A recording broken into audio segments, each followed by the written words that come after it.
Hello നമസ്കാരം എല്ലാവർക്കും എൻ്റെ പുതിയൊരു വീഡിയോയിലേക്ക് സ്വാഗതം. അപ്പം ഞങ്ങൾ ഇന്ന് എത്തി നിൽക്കുന്നത് കേരള പഴനി എന്നറിയപ്പെടുന്ന ചോച്ചേരിക്കുന്ന് ശ്രീ സുബ്രഹ്മണ്യ സ്വാമി ക്ഷേത്രത്തിലാണ്. കേരളത്തിലെ തൃശ്ശൂർ ജില്ലയിലാണ് കേരള പഴനിയിലെ ചോച്ചേരിക്കുന്ന് ശ്രീ സുബ്രഹ്മണ്യ സ്വാമി ക്ഷേത്രം സ്ഥിതി ചെയ്യുന്നത്. സുബ്രഹ്മണ്യനാണ് ഇവിടുത്തെ പ്രധാന പ്രതിഷ്ഠ. പരമശിവൻ, ഗണപതി, സ്വാമി അയ്യപ്പൻ, ശ്രീരാമൻ, ഹനുമാൻ സ്വാമി, നാഗങ്ങൾ തുടങ്ങിയവയാണ് ഉപദേവതകൾ. കുന്നിൻ മുകളിൽ ക്ഷേത്രം സ്ഥിതി ചെയ്യുന്നത് കൊണ്ട് തന്നെ ചുറ്റുമുള്ള താഴ്വരകൾ കാണാനായിട്ട് നല്ല ഭംഗിയാണ്. ഇവിടെ നിന്ന് കഴിഞ്ഞാൽ തൃശ്ശൂരിലെ ഒരു ഒട്ടുമിക്ക ഏരിയയും നമുക്ക് കാണാനായിട്ട് സാധിക്കും. അപ്പൊ അമ്പലത്തിലേക്ക് കയറി ചെല്ലുമ്പോൾ നമ്മൾ കാണുന്ന ഒരു വലിയ ആൽമരമാണ്. ക്ഷേത്രത്തിലേക്ക് എത്തിച്ചേരാൻ ബസ്സിലാണ് നിങ്ങൾ വരുന്നതെങ്കിൽ ശക്തൻ സ്റ്റാൻഡിൽ നിന്നും ക്ഷേത്രത്തിൽ എത്തിച്ചേരാം. പൊന്നൂർക്കര, വെട്ടൂർക്കര, മരോട്ടിച്ചാൽ വഴിയാണ് ബസ്സുകൾ യാത്ര ചെയ്യുന്നത്. അപ്പൊ ക്ഷേത്രത്തിന്റെ മുന്നിൽ തന്നെ ബസ് പോകുന്നുണ്ടായിരുന്നു ഞങ്ങൾ വന്ന സമയത്തൊക്കെ. അപ്പോൾ ഇവിടെ വരാൻ എത്തിച്ചേരുന്നവർക്ക് ബസ്സും സൗകര്യങ്ങൾ അവൈലബിൾ ആണ്. അപ്പോൾ നമുക്ക് ക്ഷേത്രത്തിലേക്ക് പ്രവേശിക്കാനായിട്ട് 2 രീതിയിലാണ് സൗകര്യങ്ങൾ നൽകിയിരിക്കുന്നത്. ഒന്ന്, പടവുകൾ മുഴുവനും ചവിട്ടി കയറി നമുക്ക് ക്ഷേത്രത്തിലേക്ക് പ്രവേശിക്കാം. അല്ലെങ്കിൽ തന്നെ റോഡ് വഴി സൈക്കിളോ കാറോ മറ്റു വാഹനങ്ങളൊക്കെ പോകാവുന്ന രീതിയിൽ ഒരു റോഡ് സൗകര്യവും അവർ അമ്പലത്തിനോട് ചേർന്ന് തന്നെ ഒരുക്കിയിട്ടുണ്ട്. അപ്പോൾ അത് ഇച്ചിരി ഒരു പ്രയാസപ്പെട്ട വഴിയാണ്. സൂക്ഷിച്ച് മുകളിലേക്കൊക്കെ പോവുക. പാർക്കിംഗ് സൗകര്യമൊക്കെ മേളിൽ നല്ല രീതിയിൽ അവർ നൽകിയിട്ടുണ്ട്. തമിഴ്നാട്ടിലെ പളനി നിർമ്മിച്ചിരിക്കുന്നത് പോലെ തന്നെ അതേ ഒരു സ്ട്രക്ചറിൽ തന്നെയാണ് ഇവിടുത്തെ കേരള പഴനി നിർമ്മിച്ചിരിക്കുന്നത്. അമ്പലത്തിൻ്റെ ഉൾവശമാണ് ഈ കാണിക്കുന്നത്. അപ്പം പണികൾ ഇപ്പോഴും പുരോഗമിച്ചുകൊണ്ടിരിക്കുകയാണ്.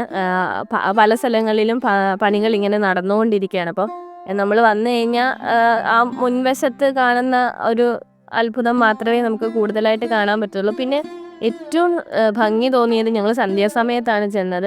അപ്പോൾ ആ സമയത്ത് അമ്പലത്തിൻ്റെ ഒരു ആംബിയൻസും കാലാവസ്ഥയും എല്ലാം നല്ലൊരു അനുകൂലമായൊരു സമയമായിരുന്നു. ഞങ്ങൾക്ക് അവിടെ ഇരുന്ന് കുറച്ചേരം സമയമൊക്കെ സ്പെൻഡ് ചെയ്തിട്ടാണ് ഞങ്ങൾ പോകുന്നത്. ക്ഷേത്രത്തിൽ കയറി പ്രാർത്ഥിച്ച് തൊഴുതതിനൊക്കെ ശേഷം തിരിച്ചിറങ്ങി കുറച്ചു നേരം അവിടെ ആ പടവിൽ പോയി ഇരുന്നതിന് ശേഷമാണ് ഞങ്ങൾ ഇറങ്ങിയത്.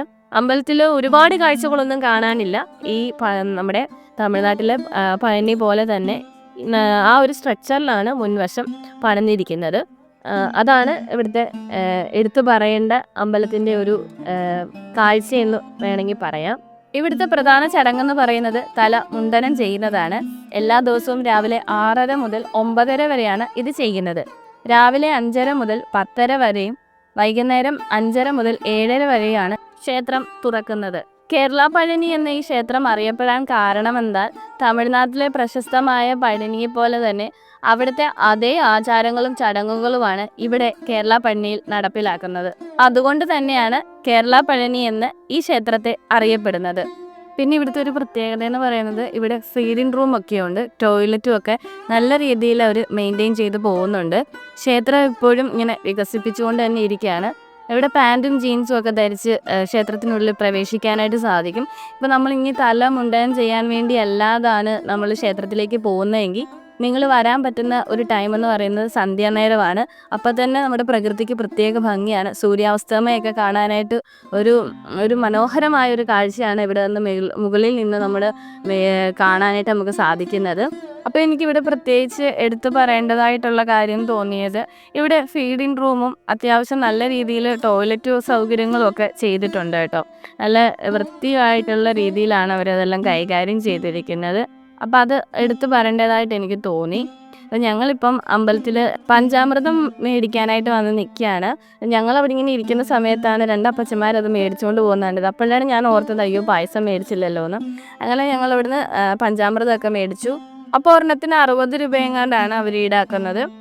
അപ്പം ഞങ്ങൾ അവിടെ നിന്ന് പഞ്ചാമൃതമൊക്കെ മേടിച്ച് അമ്പലത്തിൻ്റെ കുറച്ച് വീഡിയോസൊക്കെ എടുത്ത് ഞങ്ങളും കുറച്ച് നേരം അതിൻ്റെ മുന്നിൽ നിന്ന് കുറച്ച് വീഡിയോസൊക്കെ അവിടെ പകർത്തി. അപ്പോൾ എനിക്ക് അമ്പലത്തെ പറ്റി എടുത്തു പറയേണ്ട കാര്യമായിട്ട് തോന്നിയത് തിരക്കേറിയ തെരുവുകളിൽ നിന്നും വാഹനങ്ങളിൽ നിന്നും പൂർണ്ണമായും ഒറ്റപ്പെട്ടൊരു ക്ഷേത്രമാണ് ഇത്. കൂടാതെ സമാധാനവും ഒരു വിശ്രമവും ഒക്കെ ആശ്രയിക്കുന്നവർക്ക് ഇങ്ങനെയുള്ള ക്ഷേത്രങ്ങളൊക്കെ സന്ദർശിക്കാനായിട്ട് സാധിക്കും കേട്ടോ. അപ്പം ഞങ്ങളിത് ആ പഞ്ചാമൃതം മേടിച്ചതിന് ശേഷം ഞാനതൊന്ന് ടേസ്റ്റ് ചെയ്ത് നോക്കുകയാണ് എങ്ങനെയുണ്ടെന്ന് അറിയാനായിട്ട്. അപ്പോൾ എനിക്ക് ഇഷ്ടപ്പെട്ടു കേട്ടോ, നല്ല അടിപൊളിയാണ്. അപ്പം ഞാൻ ഇവിടെ കൊണ്ടുവന്ന് വീട്ടിലെല്ലാവർക്കും കൊടുക്കുകയൊക്കെ ചെയ്ത്. അപ്പോൾ ഇതാണ് കേട്ടോ അവിടുത്തെ പാർക്കിംഗ് ഏരിയ. നല്ല വിശാലമായിട്ടുള്ള പാർക്കിംഗ് ഏരിയ ആണ്. ഈ കാണുന്ന വഴി കൂടിയാണ് നമ്മൾ വരുന്നത്. അപ്പോൾ ഇവിടെ വന്ന് വണ്ടിയൊക്കെ പാർക്ക് ചെയ്യാനായിട്ട് നല്ല സൗകര്യമുണ്ട്. അപ്പോൾ പടവുകൾ കയറണം എന്നോർത്ത് വരാൻ സാധിക്കാതിരിക്കുന്ന ആരെങ്കിലുമൊക്കെ ഉണ്ടെങ്കിൽ അവർക്ക് വേണ്ടി പറയാണ്, തീർച്ചയായും നിങ്ങൾക്കും ഒക്കെ ഇവിടെ വരാനായിട്ട് സാധിക്കും. കാരണം നല്ലൊരു പാർക്കിംഗ് ഏരിയ ആണുള്ളത്. അപ്പോൾ ഇന്നത്തെ വീഡിയോ ഇവിടെ അവസാനിക്കുകയാണ്. അപ്പോൾ ഇനിയും നല്ല വീഡിയോസായിട്ട് വീണ്ടും കാണാം. അതുവരെ ബൈ.